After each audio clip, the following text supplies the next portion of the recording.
গ্রীষ্মের শেষ বিকেল, উঁচু গাছের ডালে তাদের ছোট্ট বাসা।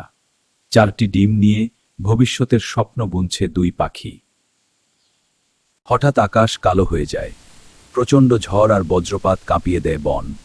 ডানা মেলে বাসা আগলে রাখে তারা। প্রচণ্ড বজ্রপাত আর ঝড় কাঁপিয়ে দেয় পুরো বন। এক প্রবল ঝাপটায় বাসা ছিঁড়ে নিচে পড়ে যায়। 4টি ডিম মাটিতে ছড়িয়ে পড়ে। আকাশের নিচে ভেঙে যায় তাদের স্বপ্ন। ঝড় থেমে গেছে। ভাঙা বাসার পাশে অসহায় হয়ে দাঁড়ায়। চোখে জমে ওঠে নীরব কান্না। চোখের কোণ থেকে জল গড়িয়ে পড়ে। দূর থেকে সব দেখছিল এক বানর।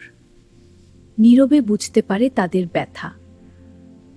তার চোখে জাগে সহানুভূতি। সে নিচে নেমে বাসা তুলে নেয়। এক এক করে ডিমগুলো হাতে তোলে, আবার গাছে উঠে নতুন করে সাজায়। পাখিরা কৃতজ্ঞ হয়ে ফল এনে দেয়। ঝড় ভেঙেছিল তাদের ঘর, কিন্তু এক দয়াবানের বাড়ানো সহযোগিতার হাত গড়ে দিল নতুন আশা।